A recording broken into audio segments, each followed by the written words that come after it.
escándalo Criptolibra. Un grupo de diputados nacionales de Encuentro Federal presentó un proyecto de resolución para pedir la interpelación de la secretaria general de la Presidencia, Karina Milei, del jefe de gabinete, Guillermo Francos, del ministro de Justicia, Mariano Cunio Libarona, y del vocero presidencial. Argentina no da respiro. En la iniciativa, que lleva las firmas de varios legisladores, entre ellos el diputado nacional Esteban Paulón, socialista, se exige que los principales funcionarios del gobierno asistan al Congreso para contestar sobre las consecuencias económicas e institucionales y legales derivadas de la implicación del presidente Javier Milei en el lanzamiento de una criptomoneda que concluyó con una presunta estafa de escala mundial para miles de inversores.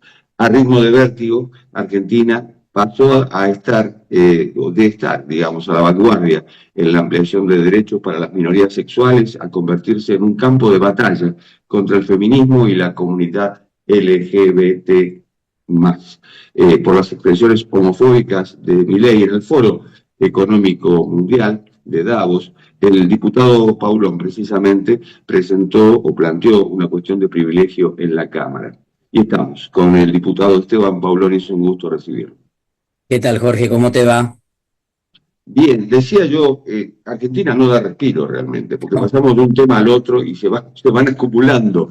Del discurso homofóbico del foro de Davos, pasamos inmediatamente a esta crisis cripto, o escándalo cripto, que pasa a ser la primera gran crisis del gobierno de Milei.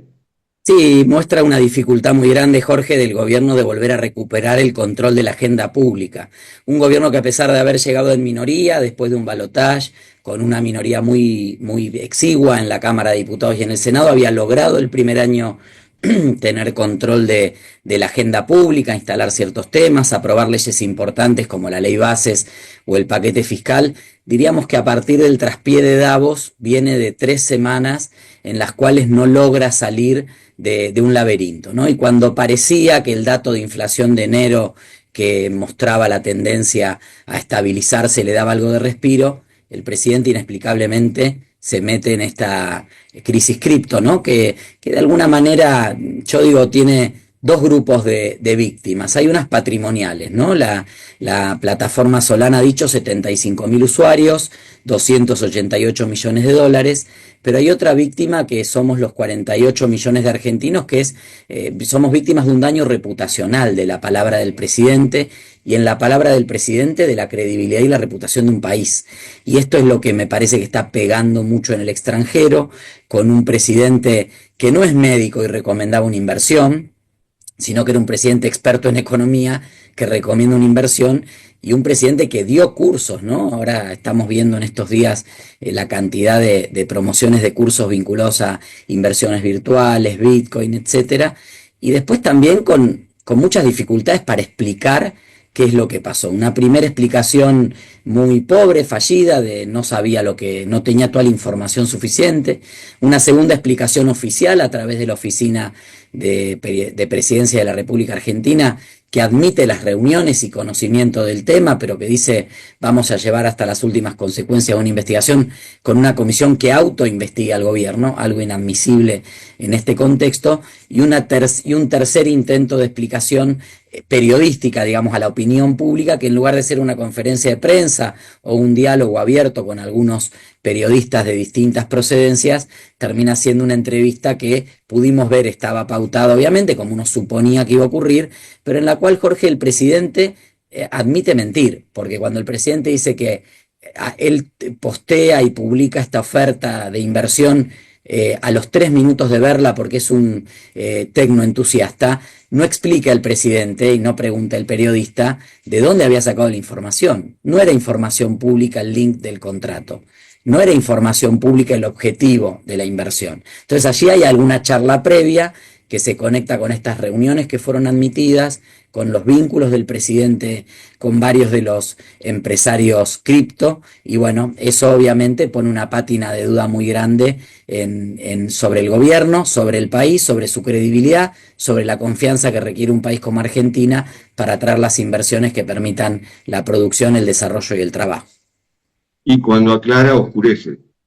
Sí, la verdad que es una entrevista viendo la entrevista editada, la que sale en los medios de comunicación, ya es una entrevista compleja donde el presidente incurre en muchas contradicciones. Obviamente, cuando se conoce el crudo, cuando se conoce la entrevista completa y se ve esa escena de Santiago Caputo interviniendo en las respuestas, admitiendo que el ministro de Justicia está haciendo algo en el Poder Judicial y que está asesorando, tarea que no le corresponde, obviamente suma más dudas que certezas. Esteban, ¿cómo interpreta un diputado, en tu caso, que te insulten y luego te pidan el voto? Bueno, muchas veces la gente vota por la economía, por la expectativa de futuro. Creo que a veces hay personas que sienten que es prioritario avanzar en cierta estabilidad y organización del país y durante este año y 2 meses se ha planteado muy recurrentemente esta idea de que, bueno, el presidente tiene esta personalidad, pero nos está llevando hacia un lugar deseable, ¿no? Y creo que no se termina de ver que el modelo que propone el presidente Javier Milei no es un modelo de desarrollo. Nosotros, Jorge, tenemos dos opciones.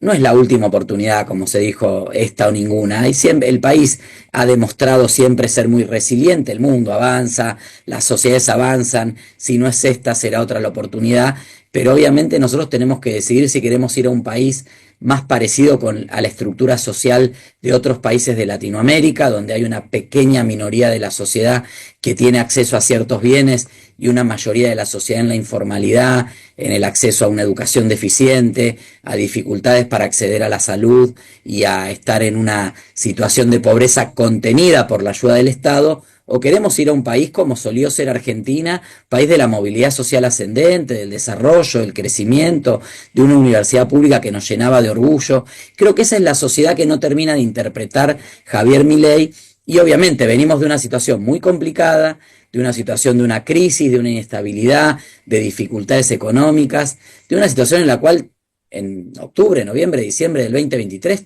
todas las semanas aumentaban los precios. Entonces, ante eso, obviamente, la gente se aferra y muchos legisladores se aferran a esta promesa de estabilidad que hace Milei. Ahora, cuando esa promesa de estabilidad se cumple, es insuficiente, es poco para lo que se espera de un país como Argentina, una sociedad que ha estado acostumbrada a tener una clase media muy fuerte y esta idea de el mito de mi hijo el doctor. Yo soy fruto de eso. Mi papá nació en el campo y fue el primer graduado universitario gracias a la Universidad Nacional del Litoral. Entonces, esa idea de progreso social y de una generación que cree que puede vivir mejor que la generación anterior es muy importante y le pone un límite a esta idea del modelo que propone Javier Milei. Y creo que en esa incomprensión de la sociedad que gobierna, Milei cae también en lo del discurso de Davos, ¿no? La dificultad para ver que Argentina es una sociedad que puede estar insatisfecha económicamente, pero que en términos de valores democráticos,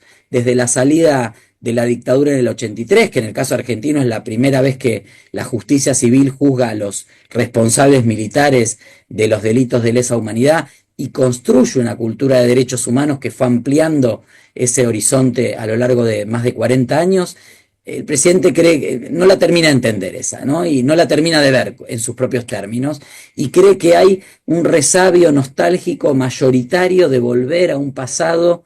Bueno, al pasado que queremos volver es al pasado de la movilidad social ascendente, no al pasado donde no había derechos, donde no había libertades, donde las mujeres no tenían los mismos derechos que los varones, donde las parejas del mismo sexo no podíamos casarnos, donde las personas del colectivo trans, travesti trans, estaban condenadas a morir a los 40 años y a estar en una esquina ejerciendo el trabajo sexual sin consentimiento, pero por necesidad económica.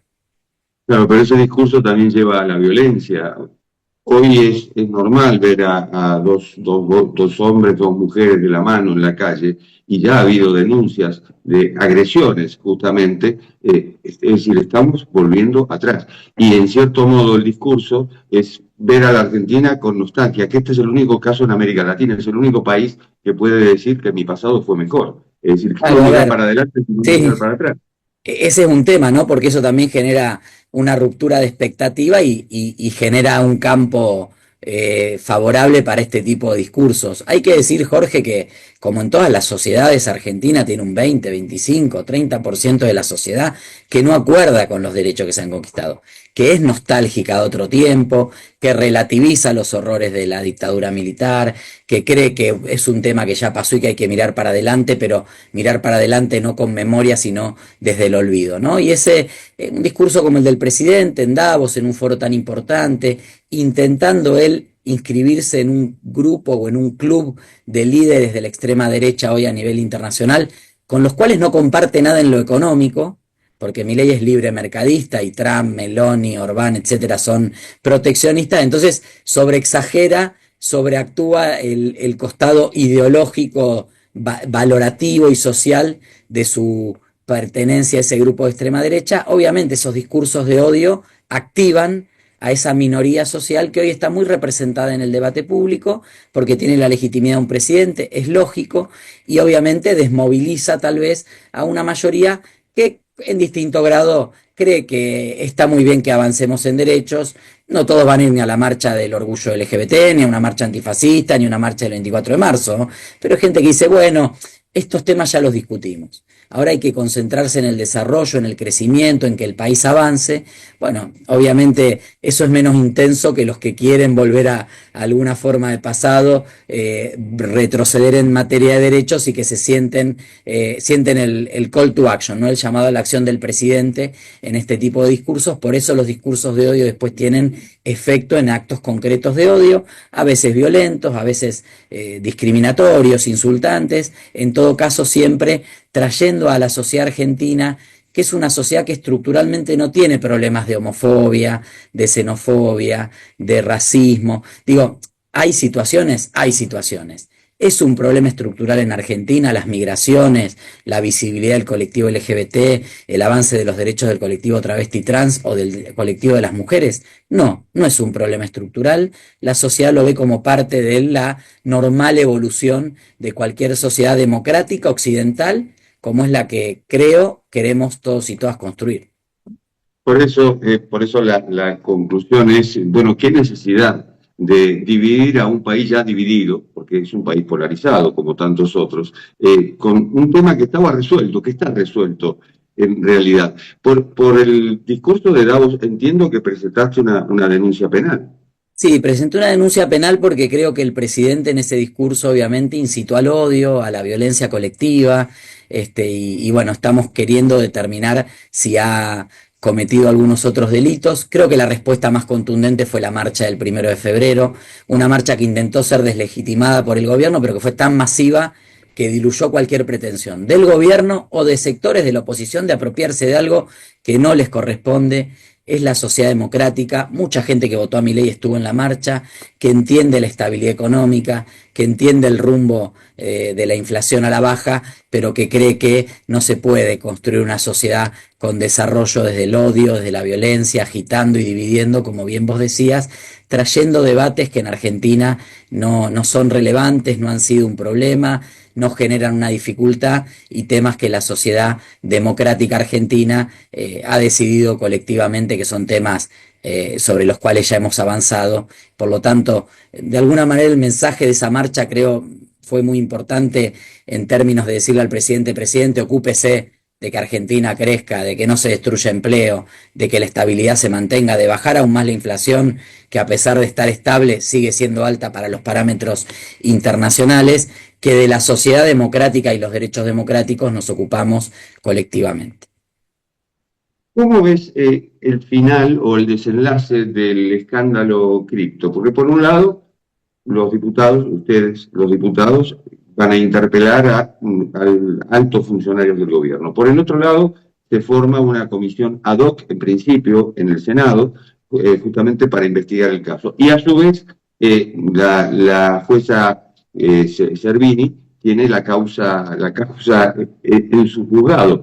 Es decir, al juntarse, no va a haber una comisión bilateral, por lo que entiendo, las interpelaciones, la comisión ad hoc del Senado y la justicia, la responsabilidad judicial, digamos, de este caso, ¿qué desenlace ves que puede tener? Yo creo que tenemos que tratar de buscar la forma más inteligente de que se haga una investigación lo más rápido posible, independientemente de lo que haga la justicia, porque sabemos, Jorge, que la justicia en Argentina tiene sus tiempos, en cualquier país tiene sus tiempos, pero la de otros países es más rápida. Y en Estados Unidos el FBI y la SEC ya están actuando sobre denuncias patrimoniales que se han realizado por daño, por daño patrimonial justamente de algunos de los inversores. Aparecieron estas versiones que hay que investigar y que hay que indagar de supuesto cobro de dinero para acercarse al presidente, para acercarse a un negocio, que independientemente de si hubiera o no recibido dinero para esta operación concreta, hablan de un sistema complejo. La mujer de uno de los ministros del gobierno, en ejercicio de su profesión periodística, habló claramente de esto, ¿no? De que se comenta que al menos 3 fuentes le habían confirmado que hay gente que pide plata para estar cerca del presidente. Entonces, acá tenemos que tratar de ir a la investigación más rápida, sobre todo para que el presidente pueda ejercer su derecho a defensa en un ámbito abierto, plural, que permita una investigación imparcial. Nosotros, algunos diputados de Encuentro Federal, Mónica Fein, Natalia de la Sota y yo,